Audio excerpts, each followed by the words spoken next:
Hablar Diego Morales, que es director de litigio del CELS, como decíamos, que presentaron un amparo desde este lugar. Bueno, ¿qué tal, Diego? ¿Cómo estás? ¿Qué tal, Gabriela? ¿Cómo les va? Buen día. ¿Qué tal? Diego, puntualmente, ¿cuáles son los puntos más importantes para ustedes a cuestionar respecto a este DNU de Javier Milei? Sí, decidimos presentar una acción judicial de amparo, incluso en un contexto de feria, es decir, con los tribunales cerrados, pedimos la habilitación de feria, pues es inconstitucional, es una norma muy cuestionable en términos de su constitucionalidad. Además fue llevada adelante a través de un decreto de necesidad de urgencia, como ustedes saben, un día después que se vencieran fue publicado las sesiones extraordinarias. En particular, lo que estamos planteando nosotros en esa acción de amparo colectivo tiene que ver con la invasión que genera esa norma sobre espacios de nuestra autonomía. Estoy hablando de la autonomía personal y la autonomía social. Interviene sobre la acción social y también sobre la libertad, a partir de este aspecto que señalaste ya de la aprehensión.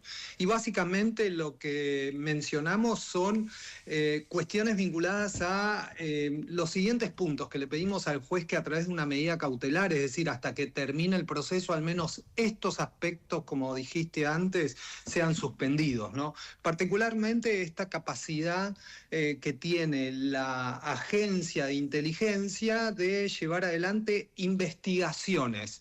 Y lo que dice acá es que las investigaciones van a ser todas aquellas que les permitan a los agentes de inteligencia identificar acciones o actores vinculados al plan de inteligencia o a la estrategia de inteligencia nacional. Conocimos por filtraciones, ustedes lo han comentado en distintas oportunidades, cuál era el plan de inteligencia del 2025, ¿no? Que es algo que se está judicializando. Entonces ahí uno puede advertir que el problema para el gobierno argentino son las organizaciones ambientalistas, las organizaciones de derechos humanos, las manifestaciones que se desarrollan en la vía pública, en contextos de debates legislativos. Y por otro lado, un aspecto que mencionaste también vinculado a las acciones de contrainteligencia. Ahí se dice en el decreto que las acciones de contrainteligencia están vinculadas con aquellas situaciones que intentan incidir en decisiones que tiene que adoptar el sistema democrático argentino. Entonces, una marcha puede ser una incidencia en esas decisiones. Bueno, ¿qué características se le van a dar a estos conceptos tan amplios? Son dudas que requieren al menos que se discutan de otra manera y por eso la necesidad de pedir su suspensión. Y vinculado a esto, hay un aspecto que me parece importante, además de lo que ya señalaste sobre la transferencia de información o la posibilidad de aprender, que tiene que ver con el desmantelamiento de prohibiciones expresas que tenía la ley del año 2000 hasta esta época, ¿no? Que tienen que ver con incidir por parte de agentes de inteligencia dentro de organizaciones sociales. Esa era una prohibición que estaba en el artículo 4.4 que hoy es dejada de lado cuando existan situaciones de acciones de contrainteligencia. Diego, y la otra... Diego, sí. tengo un punto ahí. ¿Qué tal? Agustín Alarrey te saluda. Estamos charlando con Diego Morales, director de litigio del CELS. La pregunta concreta es porque en tu detalle de los puntos a atacar dentro de la presentación, me empieza a hacer... o me empiezo a preguntar si tiene que ver con la forma o con el fondo. Digo, porque lo que se ataca es la manera en la que Javier Milei reforma la ley de inteligencia o las reformas en sí. Quiero decir, si esta ley fuera sancionada así, tal cual está, o este proyecto fuera sancionado tal cual está por el Congreso de la Nación, ¿igualmente podría ser atacado? Sí, exacto, eso es lo que estamos planteando. Los temas que queremos discutir son temas de fondo. Por supuesto hay cuestiones de forma, el uso de un DNU, que tienen baja calidad democrática, que no hubo un debate público, eso está presente en la acción. Pero también hay cuestiones de contenido, que tienen que ver acerca de cómo el Estado está definiendo las capacidades de los funcionarios o agentes de inteligencia, que, insisto, van a poder llevar adelante tareas de inteligencia en todos aquellos supuestos donde se necesiten identificar actores y acciones que van a estar vinculados con las con los objetivos de inteligencia, que no sabemos cuáles son. En el 2025 conocimos un aspecto de eso a partir de filtraciones y la difusión periodística de ese plan de inteligencia. Entonces, esta es la duda principal. O, por ejemplo, esto de desarrollar tareas de contrainteligencia cuando se considere que se está incidiendo en el proceso de deliberación democrática. ¿Qué quiere decir Diego, esto? me quiero detener en esto que estás diciendo, para quienes nos están escuchando también, porque si no queda a veces como un tema un poco lejano. ¿Puede pasar con este DNU que de pronto la CIDE requiera información privada de cualquier ciudadano?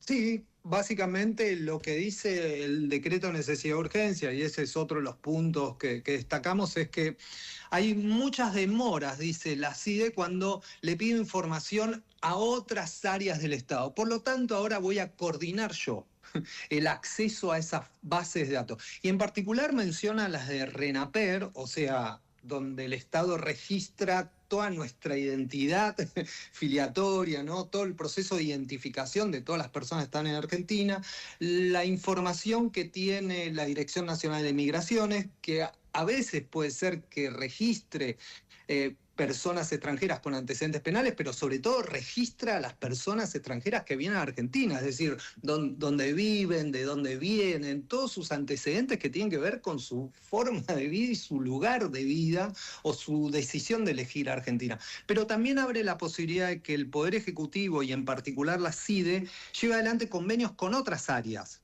¿no? Otras áreas del Estado, como por ejemplo, no sé, se me ocurre ANSES, se me ocurre ARCA.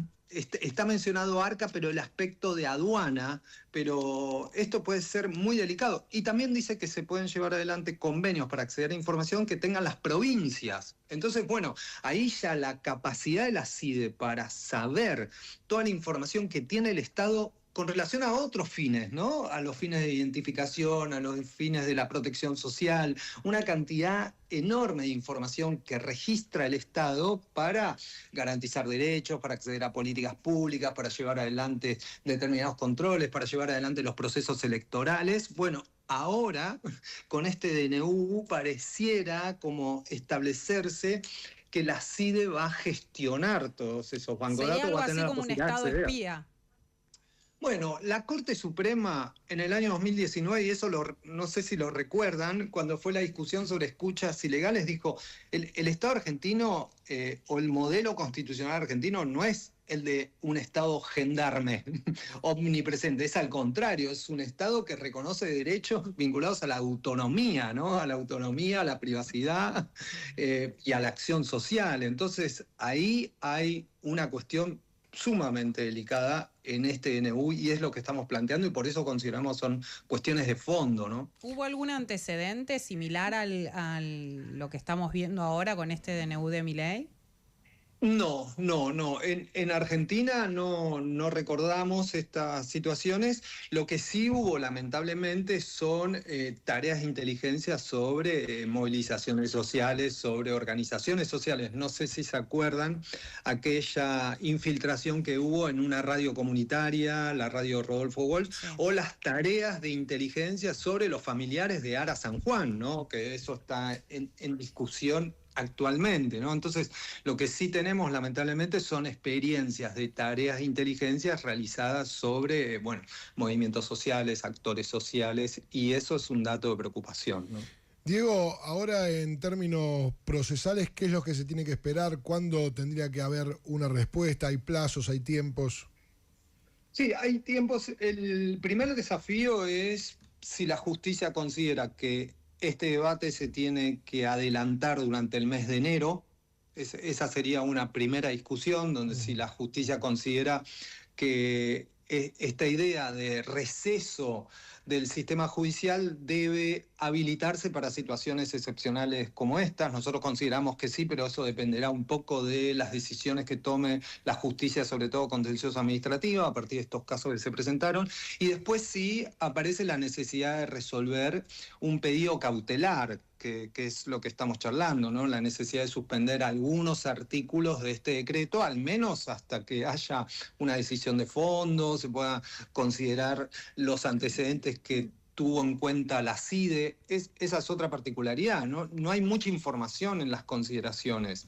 Si ustedes leen las consideraciones del DNU, hay muchas referencias a reordenar el sistema de inteligencia nacional, pero no hay casi ninguna referencia acerca de estas cuestiones más de fondo, ¿no?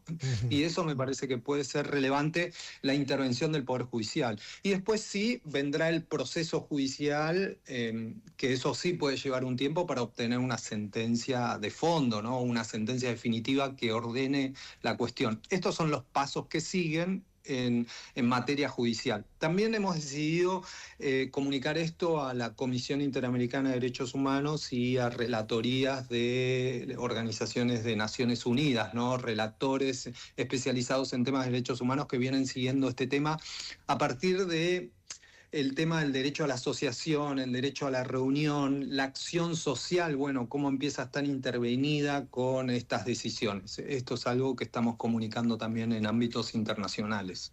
Perfecto, Diego, nos quedamos atentos a eso. Gracias por este ratito con radio con vos. Gracias a ustedes.